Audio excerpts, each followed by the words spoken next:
Merci de m'accueillir chez Ring, Laurent, ça me fait très très plaisir. Donc on s'était déjà vu il y a...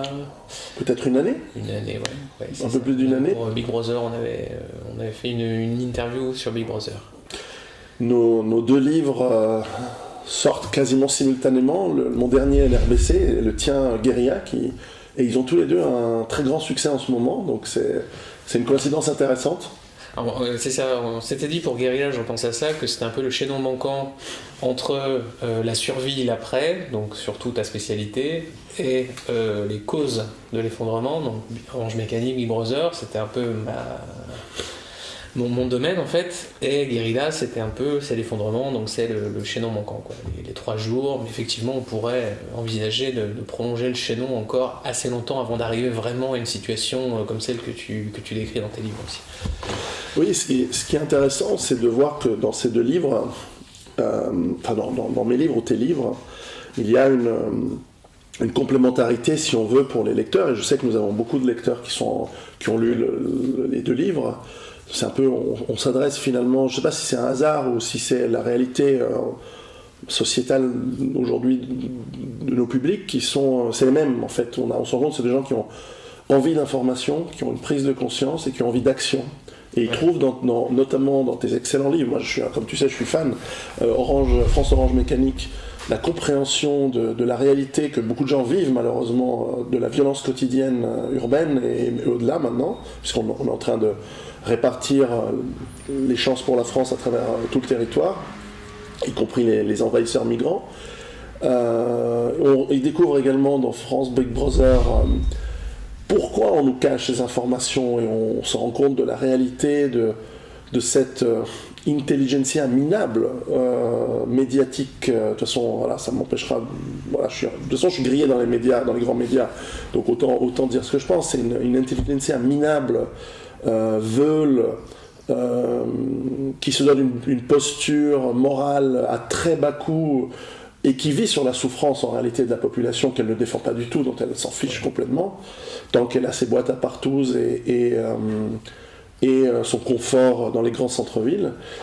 Et Utoya étant, c'est un livre c'est mon préféré de tes livres, mais c'est vrai que c'est un livre à part, mais qui est à part. C'est pas du tout le même. Là, clairement, dans le Guérilla, tu as une fiction qui montre comment, en 3 jours, la combinaison de cette intelligentsia qui couvre depuis maintenant 40 ans des choses ignobles et atroces sous prétexte de bons sentiments, une classe politique qui est corrompue, fat, qui se complaît dans son goût du pouvoir, et confrontée à la réalité, qui, par l'effet de masse aujourd'hui, devient une véritable... Cette criminalité, elle peut se cristalliser en une armée. Une armée, j'ai beaucoup aimé cette différence, tu fais bien une différence entre les pures racailles, le pur chaos du gamin violent, criminel, tueur, violeur, tortureur même, et d'un autre côté, ce phénomène nouveau du djihadisme, qui est une cristallisation, elle aussi, d'une partie de la population française, d'une partie seulement. Moi, je fais toujours la différence entre... pour l'instant, je fais encore l'effort de faire la différence entre les éléments extrémistes et la base de la population, qui souvent, malheureusement, soutient les éléments extrémistes. Mais enfin, on voit qu'il y a cette concurrence, et j'ai trouvé très intéressant, d'ailleurs, pour ceux qui n'ont pas lu ton livre, de voir à quel point, justement, ces djihadistes se font presque voler le chaos qu'ils veulent créer, et se retrouvent sans connexion téléphonique pour pouvoir envoyer les images vidéo de leurs horreurs. Et ce livre lit, j'ai trouvé, avec le travail que je fais également modestement, sur comment pouvons nous préparer à ce genre de scénario, pas seulement cela bien sûr, mais comment on peut se préparer concrètement, chose que je fais, chose que l'on fait maintenant de plus en plus. On a des centaines de milliers à se préparer en France et ailleurs, à mettre en place les sauvegardes physiques, intellectuelles, mais surtout physiques, pour atteindre notre autonomie et notre capacité à nous défendre, notre capacité à tenir le coup face à ces crises. Je pense que c'est l'évolution psychologique fondamentale de nos publics sur ces dernières années. C'est quelque chose que je ne chantais pas avant, c'est l'idée que cette fois-ci, tout n'est pas durable. parce qu'il y avait quand même cette idée que malgré tout, quoi qu'il arrive, il y a quand même une sorte de continuité à peu près obligatoire des choses, de la société, du système technologique, etc. Et là, je trouve, avec les derniers événements peut-être, l'actualité, etc., il y a quand même une prise de conscience du lecteur qui se dit que ça peut s'arrêter. Et que son état de dépendance, il commence à le voir aussi. C'est-à-dire qu'il commence à avoir du recul sur lui-même et à se dire, si jamais demain l'électricité s'arrête complètement pour moi, qu'est-ce que ça va changer ? Le simple fait de se poser la question, déjà, est quand même un processus assez intéressant. Et donc je l'analyse un peu dans Guérilla, l'idée que tout à coup, voilà, ce réel qu'on a vaguement dans l'idée qu'il pourrait bascule tout d'un coup dans nos vies en fait. Et alors c'est là que ça rejoint un peu ton analyse, parce que j'aime beaucoup dans ton travail, c'est notamment l'aspect psychologique du citoyen, parce qu'il sait qu'il n'est pas pour rien dans cette situation. Il sait quand même que sa passivité, son acceptation, son renoncement fait que cette situation est impossible, parce que c'est un peu facile d'accuser toujours le système, etc. Ça, c'est vrai. De trouver l'ennemi, c'est de dire que l'ennemi est tout puissant aussi, c'est quand même une manière de dire que nous, on est assez impuissants. Et donc ce regard assez centré sur le citoyen dans Guérilla, c'est ça, en fait, c'est plusieurs citoyens qui font face à un bouleversement. Est-ce que psychologiquement ils sont prêts ? Pour l'instant, c'est clair que pas vraiment. Mais on commence à avoir des réflexes déjà de documentation, d'intérêt, de questionnement. Moi, je reçois énormément de messages qui me demandent quoi faire, comment je pourrais préparer cet avenir-là, si ça m'arrive, qu'est-ce que je vais devenir, je suis tout seul, je suis déjà très angoissé, qu'est-ce que vous me conseillez ? Et là, j'ai pas énormément de réponses à apporter, très honnêtement. Et toi, je pense que ton travail jusque-là consiste pas mal à accompagner cette prise de conscience psychologique. En fait, on devrait offrir dans les librairies ou en binôme un package de Guérilla et Rue Barbare, qui est le livre que j'ai coécrit avec un survivaliste américain, Vol West, franco-américain, qu'on salue, c'est quelqu'un d'exceptionnellement intéressant, et avec qui j'ai eu beaucoup de plaisir de travailler sur... parce que mon premier livre parlait de... Voilà, on va vers des effondrements. Ces effondrements peuvent être causés par un fait divers, finalement, comme un incident, comme dans Guérilla. Qui amène une émeute, qui amène un effondrement sociétal, dans un contexte de tension, dans un contexte d'économie difficile déjà qu'on vit tous aujourd'hui.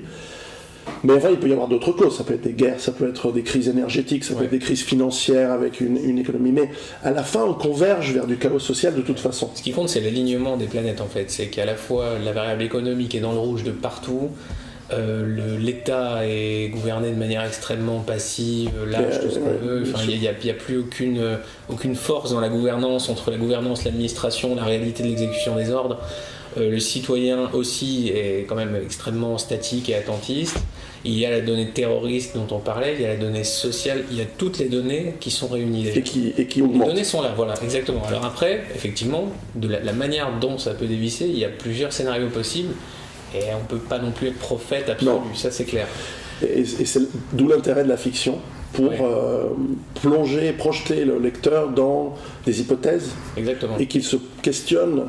Alors parfois on peut dire, j'ai entendu dans une de tes interviews, la journaliste te disait mais vous avez beaucoup forci le trait de certains personnages, et c'est juste, c'est normal pour vous montrer un peu. Moi je trouve que j'ai pas trouvé du tout caricatural. Oui, parfois c'est forcé, peut-être que parfois le temps est raccourci, c'est-à-dire que peut-être que ce que tu décris en 3 jours, dans la réalité arriverait sur 5. Mais enfin, ça change pas grand-chose, parce qu'à la fin, le lecteur se plonge et se dit si cela devait arriver, effectivement, il n'y a plus d'eau, d'abord, il n'y a plus d'électricité, il n'y a plus d'eau, il n'y a plus de téléphone. Comment je bois ? Comment je communique avec les miens ? Mes enfants sont à l'école, comment je vais les chercher ? Ma femme est en province, comment je vais la récupérer ? Comment est-ce que je peux me rendre dans la maison de mes grands-parents qui se trouvent, je sais pas, dans le Cantal, où là il y aura de l'eau, peut-être de la nourriture ? Et est-ce que dans cette maison j'ai prévu de quoi me défendre ? Est-ce que je sais comment y aller ? Est-ce que j'ai de l'essence pour ma voiture ? Est-ce que les routes seront-elles seulement accessibles, notamment autour de ce grand zoo qu'est Paris ? J'ai toujours dit, Paris est un zoo où les bêtes féroces sont à l'extérieur et les barreaux sont en papier. Et Et là, justement, on a essayé de travailler sur les réponses à ces questions dans ce livre, Rue Barbare, qui s'appelle Rue Barbare, survivre en ville, qui conjugue mon premier bouquin, Survivre à l'effondrement économique, plus en détail sur la vie urbaine. Et on commence, il faut le dire très honnêtement, dès le premier chapitre, je dis aux gens, on écrit... quittez les villes si possible dès à présent, ne vivez pas en ville. C'est un aspect important de Guérilla, c'est que Paris c'est une île, l'électricité coupée, Paris dans le noir, on peut plus sortir très rapidement puisque tous les moyens de transport sont bloqués, il y a des embouteillages monstrueux, des voitures abandonnées en feu, tout ce qu'on veut.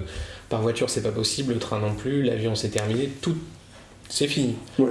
Et la donnée aussi intéressante, c'est celle des incendies, c'est quelque chose qu'on...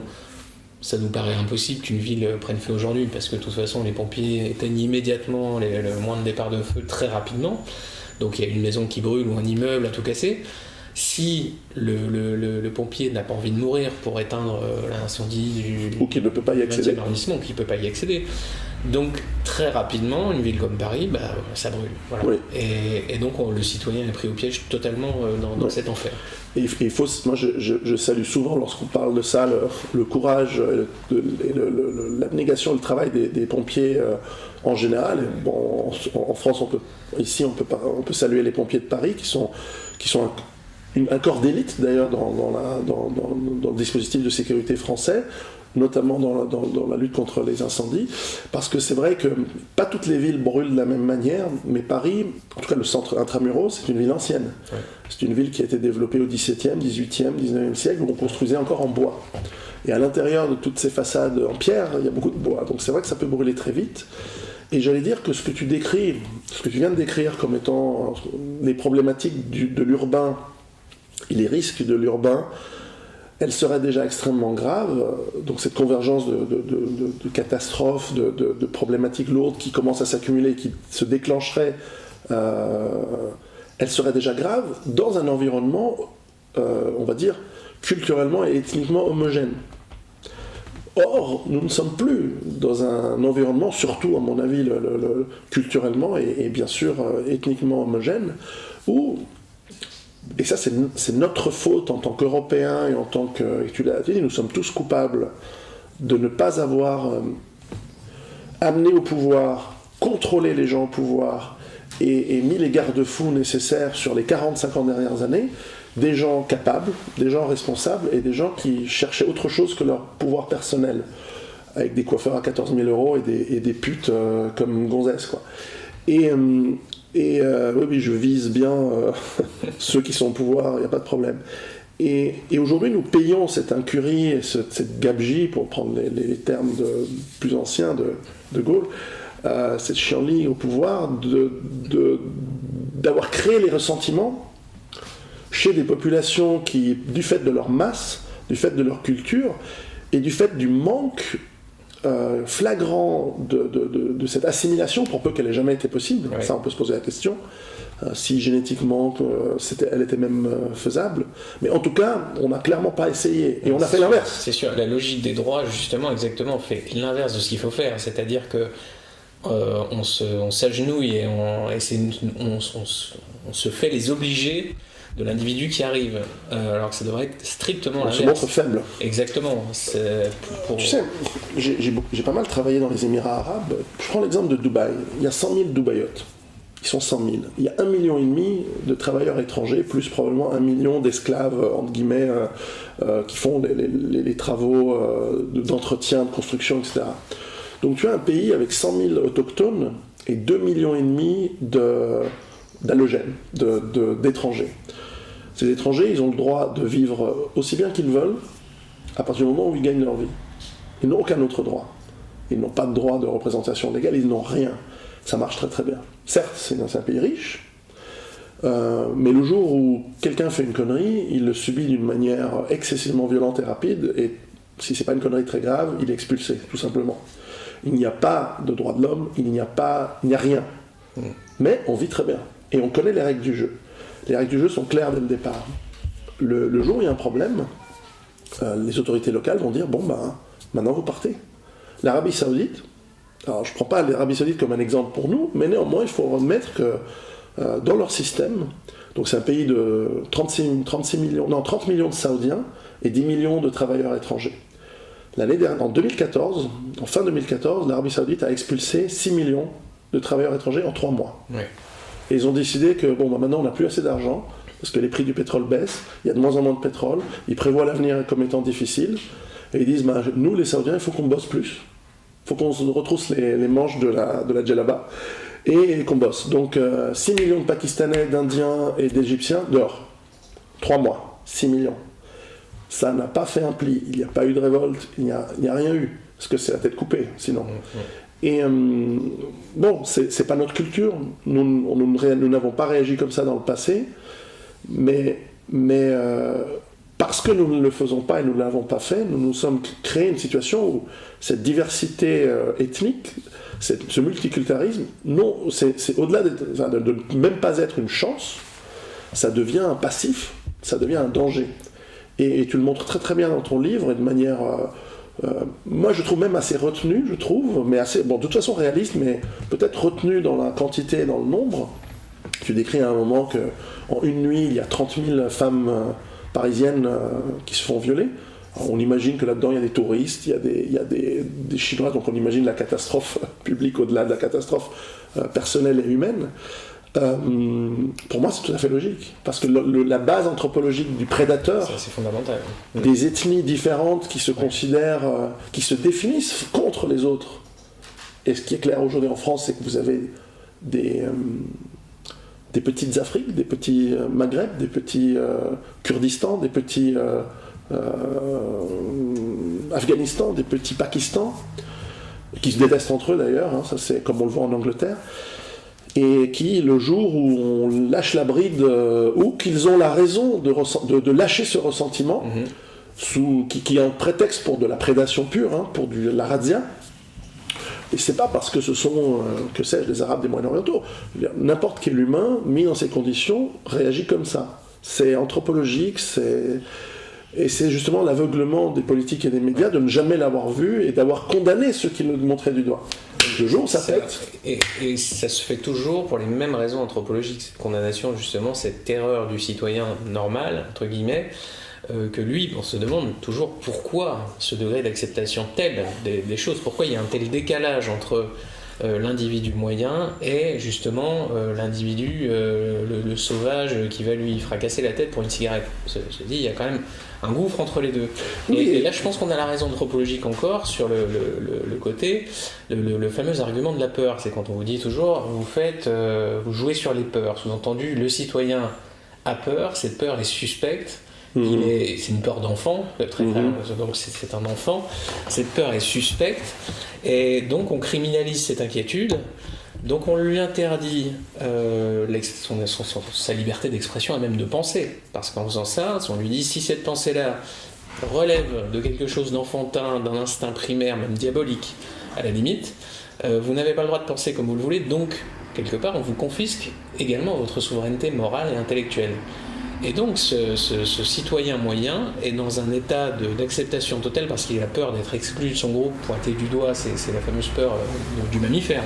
C'est que si votre groupe vous dit vous allez trop loin, vous pensez pas comme il faut, surtout sur un point aussi sensible, aussi tabou que ça, vous êtes exclu du groupe, donc vous n'êtes plus personne, vous perdez tout. Vous perdez votre identité, on a beaucoup de choses à perdre, on s'imagine qu'on a beaucoup de choses à perdre, on a un travail, on a une situation sociale, etc.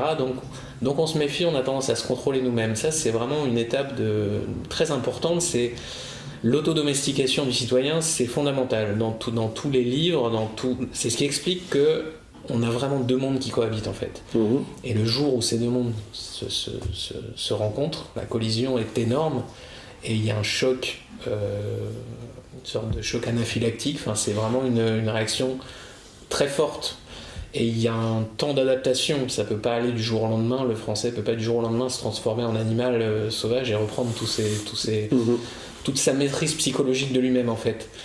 Donc c'est sur ce moment de rupture en fait que se déroule Guérilla. Après, c'est sûr que j'imagine que n'importe qui, enfin peut-être pas n'importe qui, mais beaucoup d'entre nous pourraient se réapproprier en fait la maîtrise d'eux-mêmes en quelque sorte. Alors évidemment, tu as choisi, et c'est tout à fait intéressant de prendre l'angle, à part un ou deux personnages dans le livre qui ont prévu la possibilité de cet effondrement et de ce chaos et qui savent quoi faire. La plupart des gens sont comme une basse-cour paniquée par l'arrivée des renards en masse. Et en revanche, ce qui est intéressant, je suis curieux d'avoir ton avis par rapport à tes contacts, et je pense qu'on a pas mal de contacts dans des services, dans la police, dans l'armée, parce que toi et moi, par le fait de notre travail, touchons ces gens, et donc ils nous contactent et nous donnent des informations, ce qui fait partie de notre travail de recherche. Et c'est très, très intéressant. Moi, le sentiment que j'ai aujourd'hui lorsque je voyage en France, et puis bien sûr en Suisse encore plus, c'est que beaucoup de gens ont deux réactions. La première, c'est de dire j'en ai plus rien à foutre de cette domestication et du qu'en dira-t-on. Moi, mon groupe social dans lequel je me dois me sentir accepté, il n'est plus celui que les médias ont défini. J'ai fait sécession. Il y a une sécession. J'ai fait sécession mentale. Absolument. Et Internet permet de nous connecter avec des gens qui pensent comme nous. Et de recréer un groupe. Et de se rendre compte que nous sommes des millions en France. Exactement. Nous sommes des dizaines de millions en Europe. Nous sommes des centaines de millions dans le monde. Ouais. On voit ce phénomène alt-right aux États-Unis. Mon éditeur américain de Survivre, c'est le fondateur de alt-right. C'est le créateur de ce mouvement qui a fustigé Hillary Clinton et qui est très proche de cette mouvance indépendantiste, très proche des libertariens et très proche du mouvement de Trump. Très intéressant de voir à quel point ce mouvement a tout d'un coup pris, non pas son envol parce qu'il existait, mais tout d'un coup il s'est connecté. Exactement, dans l'ombre de Big Brother, et d'avoir créé son propre faisceau, sa propre information, et à un degré concurrentiel très rapide et très fort. Parce qu'aujourd'hui, comme tu le dis, nos livres par exemple touchent un public de plus en plus important sans l'aval de Big Brother. C'est ça qui est très très fort. C'est qu'on est vraiment sous le manteau, en quelque sorte, par la discussion internet, etc., sur les sites de réinformation, un réel contrepoids cette fois-ci. Et le pouvoir, qui est un pouvoir moral, un pouvoir immoral, mais enfin moral, en fait, n'a pas la puissance physique de l'Union soviétique. C'est-à-dire qu'il n'y a personne qui me toque à notre porte à 3h du matin en disant Laurent Ivanovitch Oberton, c'est l'heure d'aller à la Stavlanka et on va vous torturer pour que vous disiez qui a acheté vos livres. Non, ce pouvoir n'est plus capable de faire ça parce qu'il est pris dans ses propres bons sentiments, bien que c'est un pouvoir qui se veut totalitaire, et moi je considère qu'il est cruel et meurtrier, criminel. Donc les journalistes français ou autres de gauche, c'est pas, de toute façon il n'y a rien de gauche dans la gauche, mais ce sont des criminels passifs. Il va falloir dénazifier si un jour, moi j'y crois pas qu'il y aura un autre pouvoir, je pense que ça va être le chaos, mais dans ce chaos il va falloir un jour dénazifier, c'est pas le bon terme, mais enfin tu comprends ce que je veux dire. Il faudra dénazifier l'Europe, la France. Et je pense que cette épuration, elle sera encore plus violente. Et moi, encore une fois, je ne souhaite pas la violence. Moi, je suis pour se défendre. Mais je pense que la violence qui est en train d'arriver, et c'est pas par hasard qu'ils nous invitent pas, parce que c'est eux qui ont peur. Je pense qu'ils se rendent compte que la masse des Français et des Européens est en train de changer. Et le premier élément, c'était la liberté de ton et de parole et de cette sécession mentale.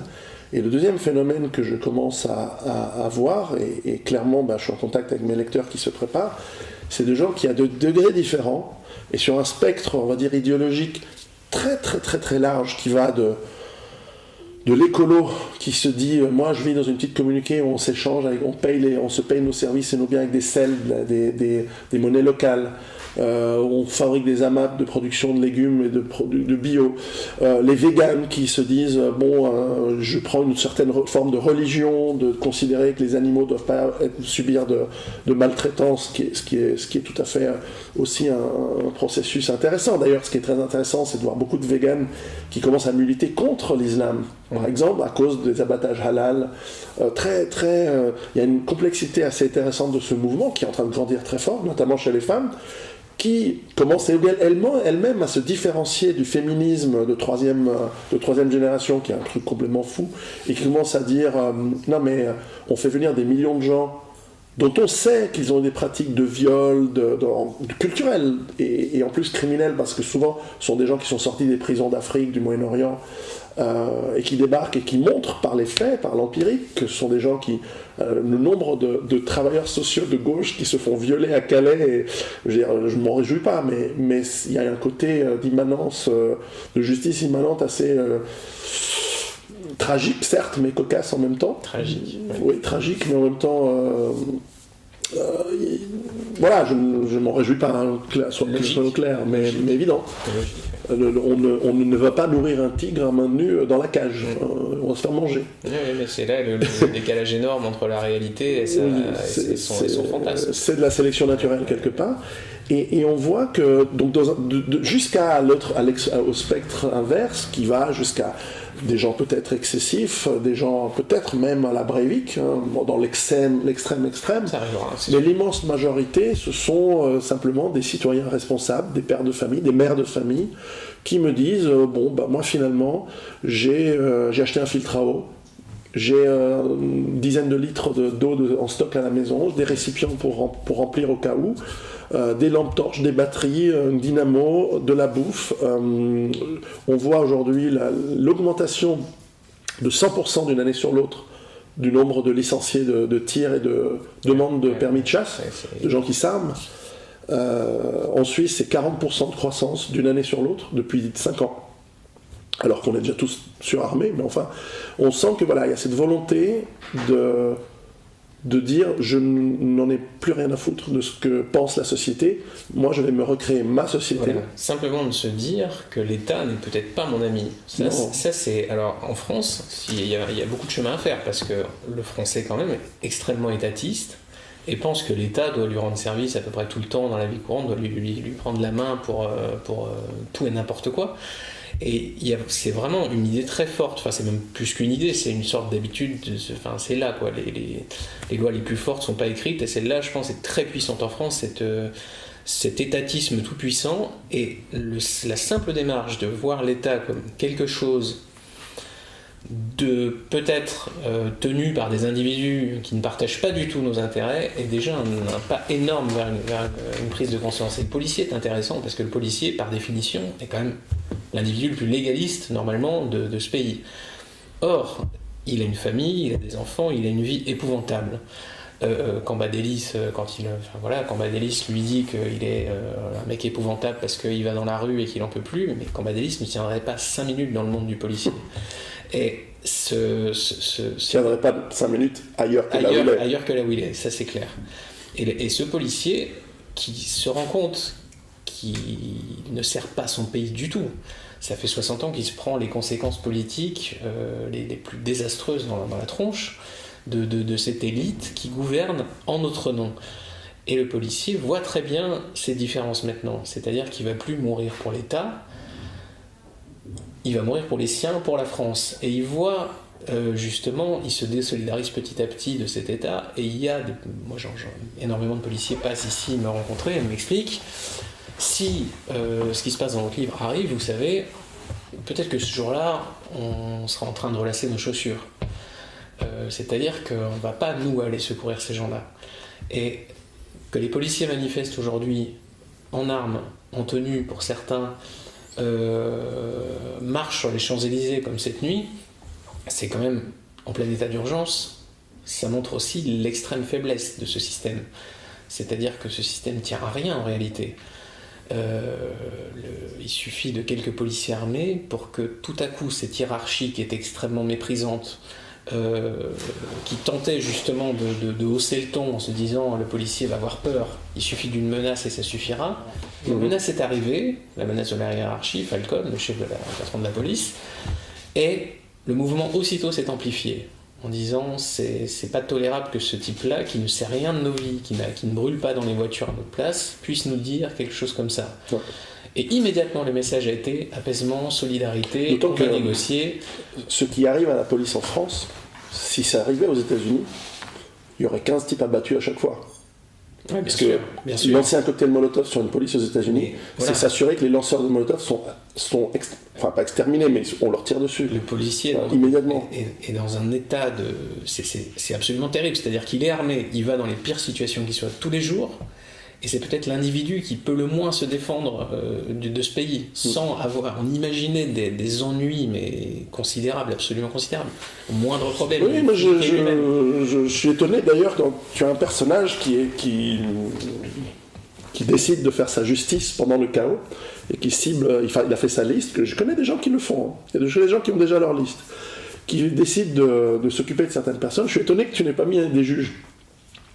Tu aurais pu. Le problème, c'est que la liste serait très longue, j'imagine. Oui, en 1945, ça s'est appelé l'épuration. Hein. Mais d'ailleurs, dans le contexte, c'est même étrange et même un peu déplacé, parce que quand le monde s'effondre, de toute manière, tout s'effondre. Oui. Et ces gens vont mourir... De toute façon, tu mentionnais cette police qui est dans cette dichotomie de devoir à la fois être légaliste et c'est très important. Et moi, je me réjouis parce qu'on veut, on est bien d'accord, on veut que la police soit légaliste. Ça fait partie du contrat entre le citoyen et les forces de l'ordre, qui sont les garants d'un État. Cet État, il doit amener... c'est Zemmour qui l'écrit, en fait, il devrait y avoir le peuple, l'État, les lois. Aujourd'hui, nous avons les lois, l'État...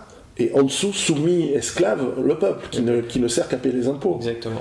Moi, je connais je connais des gardes du corps, alors qui sont privés, je n'en dirai pas plus, qui font la sécurité de personnages très connus, et qui me disent en privé, tu sais, ce type que je dois défendre, que je dois protéger, c'est tellement une merde, c'est tellement un enculé, que le jour où c'est le bordel, s'il a de la chance, je m'en vais.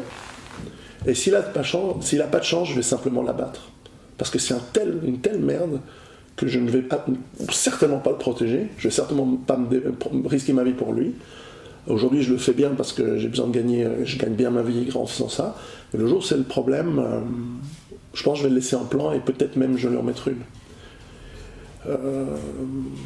C'est là ça, c'est quelque chose de nouveau.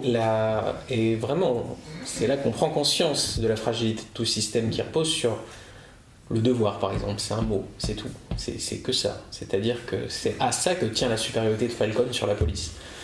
Sauf que les policiers, ils sont nombreux, ils sont armés. Falcone, il est tout seul. Et il a le devoir, voilà. François Hollande aussi, il est tout seul. Mais oui. Parce que les gardes républicains, à mon avis, ils vont pas faire le boulot. Et tout repose sur cette espèce de croyance, cette espèce de conditionnement.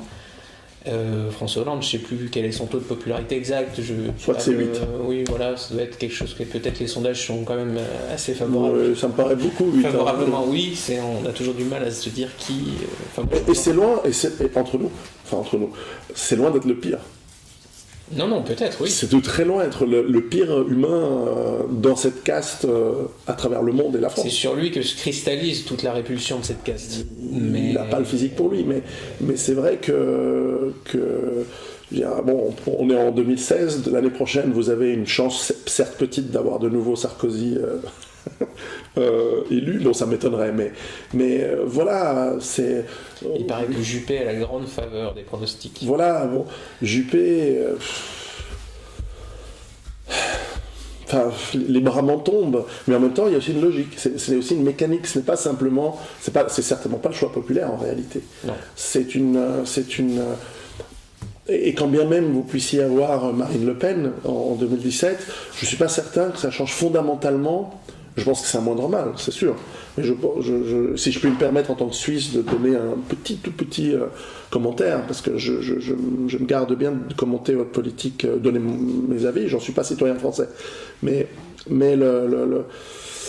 j'ai beaucoup de mal avec la politique. La mécanique, il y a une logique en elle-même. La politique consiste à présumer un talent, et c'est, à mon avis, le talent, c'est la dernière des choses qu'il faut présumer. Donc c'est compliqué de s'enthousiasmer pour quelqu'un dont on n'a aucune espèce d'idée de ce dont il est capable. Oui, on sait à quel point en plus cette mécanique, alors c'est très particulier à la France, mais pas seulement à la France, mais enfin, c'est très fort ici, il y a une mécanique de grands fonctionnaires qui eux sont dans une logique, dans une idéologie et qui travaillent de la manière dont ils l'administration a bien plus de pouvoir que la réalité du pouvoir exécutif qu'on voit à la télévision, c'est clair. Je pensais à pire que François Hollande. Il y aurait Fabius président, ça serait rigolo. Ah oui, on peut toujours imaginer... On peut imaginer pire. Pire. Mais bon, je te veux poser une question plus technique, comment t'es venu, à quel moment, puisque tu as écrit cette série de livres qui s'emboîtent très très bien, qui se suivent très très, à quel moment t'es venu l'idée de Guérilla? Alors ça doit faire déjà, je dirais 2 ans à peu près sûrement. Cette idée de roman dans l'effondrement, alors je n'étais pas certain d'un roman, hein. Ça aurait pu être un essai, mais le roman quand même permet vraiment justement de toucher psychologiquement le lecteur bien plus. Oui, puis ça blinde d'un point de vue légal en plus. C'est beaucoup plus... Alors c'est pas plus facile parce qu'il y a quand même pas mal de documentation aussi, mais de dérouler une histoire, les réactions psychologiques des uns et des autres, effectivement d'imaginer ce qui peut arriver à des personnages s'ils étaient réels, ils seraient pas très contents de subir ce qu'ils subissent dans le livre. Donc c'est aussi bien de miser sur la fiction. Mais c'est une idée que j'avais depuis un certain temps, et je me souviens qu'on avait eu une discussion justement sur ce manque de trait d'union entre l'avant, c'est-à-dire maintenant, l'avant déjà bien tamé, on va dire, le plan Vigipirate niveau écarlate plus. Et oui, je crois que le prochain c'est Bordeaux sombre. Après il y aura noir légèrement clair et ensuite il y aura noir. Et entre donc cette étincelle de basculement et de se retrouver dans une situation de survie, vraiment de survie dans le sens le plus complet du terme. Donc ça m'avait un peu conforté dans cette idée qu'il fallait quelque chose comme ça. Parce que tant qu'on on est obligé d'aller chercher le citoyen justement dans sa réalité d'aujourd'hui, dans sa fiction d'aujourd'hui plutôt, pour l'amener à la réalité qui est déjà là en fait. C'est ce que disait un psychiatre, Winnicott, c'est que le patient souvent avait peur d'un effondrement qui avait déjà eu lieu en réalité. Et je pense que le lecteur sait en réalité que l'effondrement de Guérilla a déjà eu lieu. Il ne sait pas exactement comment, mais il sait que c'est déjà, toutes les conditions sont là et c'est... En fait, lorsque j'ai présenté mon premier bouquin Survivre à l'effondrement économique, qui est traduit en russe, en plein de langues aujourd'hui, lorsque je l'ai présenté aux États-Unis, j'ai eu une remarque qui était d'un très jeune homme qui me dit « Mais vous savez, votre livre, il décrit l'effondrement économique, mais en réalité, c'est parce que c'est la seule chose qui reste encore à effondrer. La morale s'est déjà effondrée. Les structures sociales, les liens sociaux se sont déjà effondrés. Exactement. Il reste plus rien. Exactement. La politique c'est en réalité effondrée. Il n'y a plus personne qui en a rien à foutre, qui y croit, quasiment plus. Tout s'est déjà effondré. Il ne reste plus qu'une seule chose qui tient la structure, la fameuse structure toute vermoulue en place, c'est le fait que tous les jours on doit acheter à manger, que tous les jours quelqu'un veut bien nous l'amener dans nos supermarchés. Et ça, il y a un très vague conditionnement moral justement qui soutient un système, mais c'est tout. Mais il ne reste plus grand-chose. Et là, parfois on a des détracteurs qui me disent non mais là ce n'est plus la fin du pétrole en 2050 ou les pénuries de pétrole qui commencent déjà maintenant ou les tensions géopolitiques internationales, encore qu'on peut imaginer que certaines de ces tensions soient une volonté de focaliser l'attention du grand public sur autre chose. Mais enfin, si au quotidien on est au chômage et qu'on se fait humilier tous les jours par 4 gamins à la sortie de l'immeuble, la réalité, elle est plus importante en bas de l'immeuble que de ce qui peut se passer en Syrie ou en Ukraine. Et que donc nous n'en avons plus pour des décennies. Cet effondrement, il est demain matin, dans 6 mois, dans 2 ans. Peut-être dans 3-4 ans, mais il est là. Nous sommes sur l'abîme. Et moi, je crois que tout autant essayer de changer les choses d'un point de vue politique, c'est tout à fait respectable et c'est le rôle d'un citoyen de le faire. La sécurité, la sagesse voudrait que l'on se prépare dardard, vite, nous en tant qu'individus, pour nous-mêmes, nos familles, nos proches, en ville ou en campagne, je crois qu'on habite tous les deux à la campagne, avec raison, à cette potentialité d'événements qui sont à nos portes. Il n'est pas impensable que dans quelques années, justement, quand ce chaos aura eu lieu, quand on sera dedans, que on est extrêmement de mal à s'expliquer notre état psychologique d'aujourd'hui. Avec un peu de recul, c'est le fameux, on lit souvent nos enfants nous jugeront, etc. Je me dis, compte tenu de le passé de nos ancêtres, compte tenu ce à quoi ils ont dû faire face pour maintenir cette société et nous la transmettre dans cet état, eux ont vécu des choses psychologiquement, enfin, d'un niveau de pression indépassable. On aura du mal à expliquer à nos enfants que nous, on a eu peur d'Aymeric Caron, que par exemple, ou d'individus comme ça. Quels sont vos faits ? Il y a un tel décalage entre cette caste qui règne justement sur un pouvoir artificiel et la réalité de ce qui est en train de se passer, qu'on aura beaucoup de mal à expliquer ce gouffre énorme. Alors, d'une part, il faut espérer qu'il y aura encore quelqu'un pour l'expliquer, c'est-à-dire que ce seront nous, enfin que ce sera notre civilisation qui, d'une manière ou d'une autre, survit, qui pourra l'expliquer, parce que si c'est la civilisation de quelqu'un d'autre, ils vont simplement marteler notre histoire et la faire disparaître.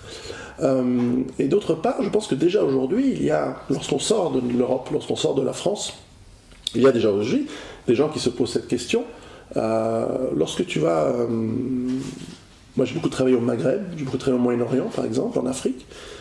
Les Africains, les Maghrébins ou les Moyen-Orientaux, qui sont bien sûr des intellectuels, qui s'intéressent à ce qui se passe dans le monde, etc., et qui nous observent de loin, me disent, mais comment est-ce possible ? Vous êtes fous ?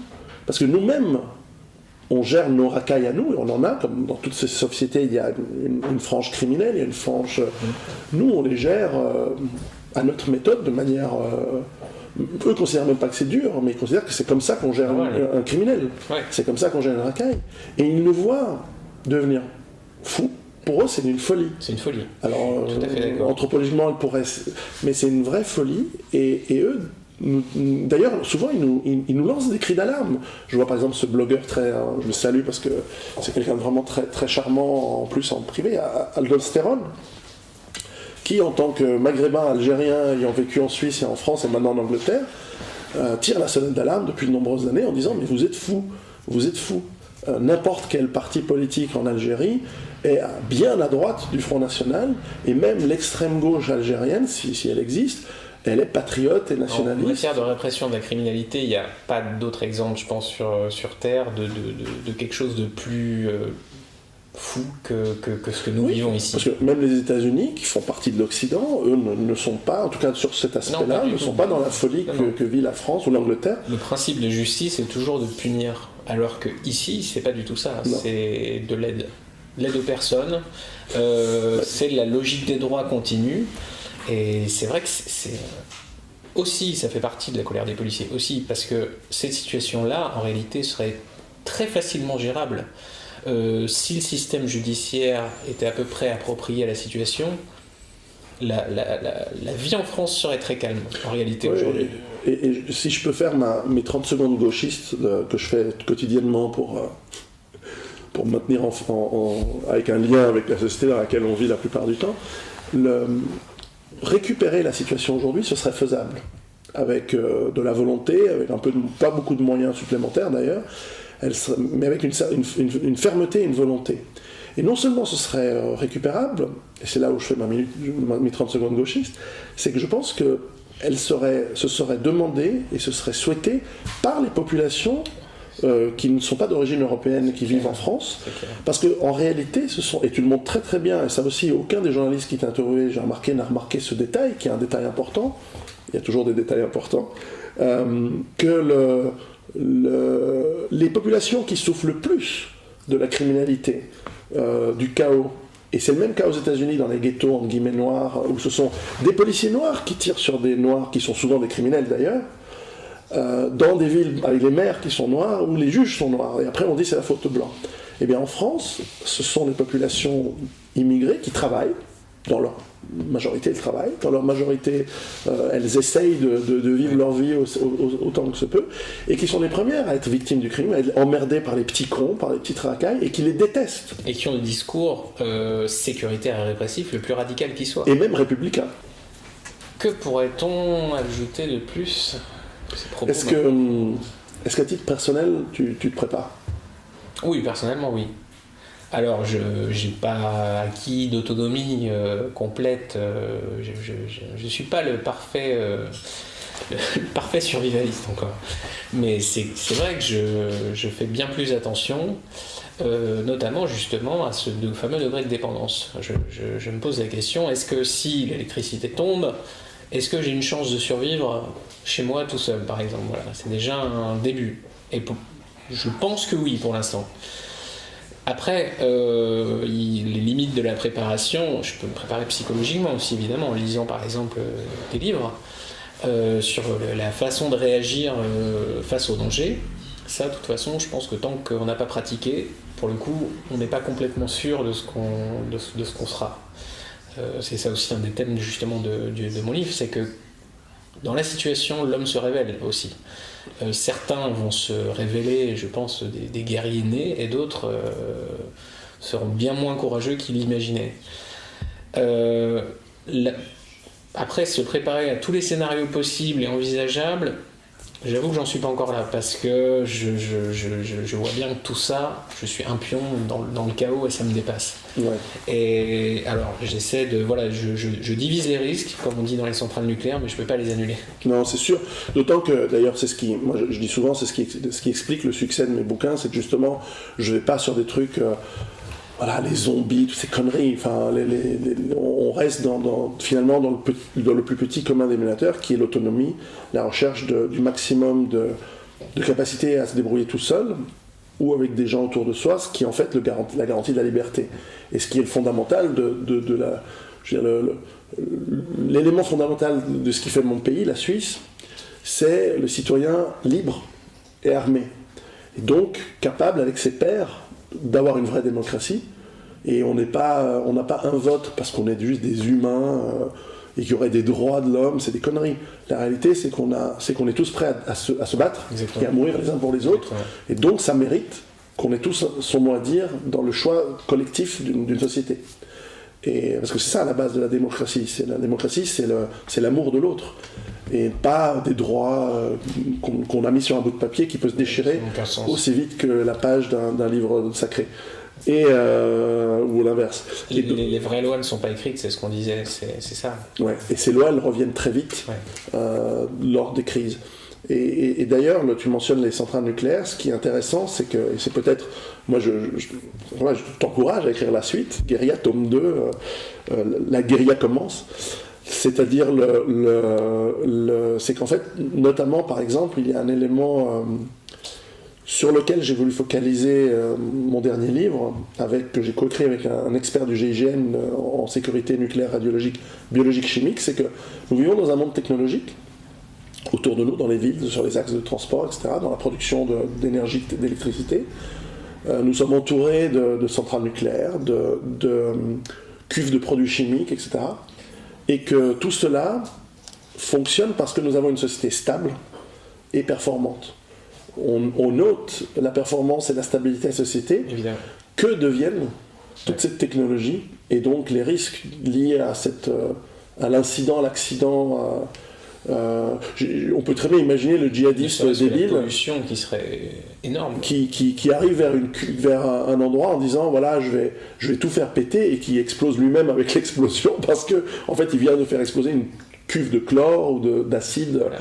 Et les voisins maintenant dans ce quartier se retrouvent totalement dans un problème à la Bhopal, comme on est en Inde. Et ça, il y a toute une réflexion à avoir qui est peut-être une phase ultérieure, à se dire mais est-ce que notre monde, parce qu'il est tellement dépendant d'une stabilité qui ne tiendra pas, ne comporte pas aussi des risques supplémentaires liés à évidemment, cela. Ça, je suis tout à fait d'accord, et il ne faut pas imaginer une survie à aller pêcher des poissons dans un bois tranquille, c'est que tout sera contaminé justement par cette société. Si elle n'est plus tenue, elle contaminera tout, elle polluera tout. C'est pour ça que j'habite en haut d'une montagne, fondamental, et non pas à l'embouchure d'une rivière. C'est fondamental. Parce que l'embouchure d'une rivière, tu vas voir les cadavres de millions de gens, leur saloperie dedans, tandis qu'en haut, il y a de l'eau de pluie qui est filtrée par les... Quand on réfléchit aux causes de ce type de problème, c'est que très vite on se pose la question de la démographie, la question du système technologique, ça remet en cause énormément de nos habitudes. Ça, c'est un effort aussi qui reste à faire et qui est très difficile à faire pour beaucoup de citoyens. On est tellement habitués justement à ce confort, on pense tellement qu'il nous procure du bonheur, etc., cette consommation. Et de l'aliénation. En réalité, c'est totalement faux. Mais c'est une habitude très difficile à défaire. Quels sont tes prochains projets? Ils ne sont pas encore arrêtés. Il y a beaucoup d'hésitations. Je ne suis pas du genre à... je prends pas beaucoup de vacances. Mais non, je vais m'y remettre très vite.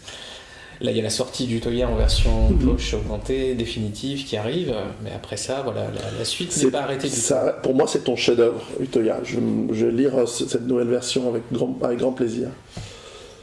Et toi, quels sont tes... Alors, je suis en train de terminer la documentation et donc je me lance à l'écriture et je vais probablement le coécrire avec un spécialiste également. J'aime bien écrire les livres à 4 mains finalement. Je garde la maîtrise de l'écriture, mais j'ai un input assez majeur de quelqu'un sur la gestion de l'angoisse, du stress et de la peur, qui sont des éléments qui découlent de ces situations et de ce qu'on écrit. Beaucoup de mes lecteurs me disent j'ai lu tes livres, je commence à me préparer, mais ça me fout les jetons, j'ai peur de... Et moi je dis mais regarde-moi, ou les gens me disent mais comment tu fais pour pas être stressé? Moi je dis mais je suis pas stressé. Moi, je gère mes angoisses, ma peur de manière super. D'abord, je suis très occupé, donc j'ai pas le temps. Mais j'ai des techniques de respiration, de méditation qui me permettent d'avoir une vie assez saine, malgré tout. Et donc, j'ai voulu. Et en plus, j'ai des techniques que j'ai apprises dans mon métier précédent, dans le marketing et le management international, tant dans la gestion du personnel, qui travaillent pour moi, ou qui sont utiles à l'organisation personnelle pour être efficace. Parce que beaucoup de gens aussi me disent j'ai pas le temps pour faire tout ça. Je dis t'as pas le temps parce que t'es mal organisé. Donc comment tu te réorganises pour être moins stressé, te sortir un petit peu, de faire cette sécession mentale faire une simple hiérarchie des valeurs, de ses priorités, de ce qui est fondamental et ce qui ne l'est pas. Donc là je pense que c'est un livre qui va sortir, sur lequel je vais m'atteler. Je pense que d'ici une année il sera dehors. Et puis ensuite j'ai une série de trilogies dont je te parlerai qui sera assez explosive à mon avis.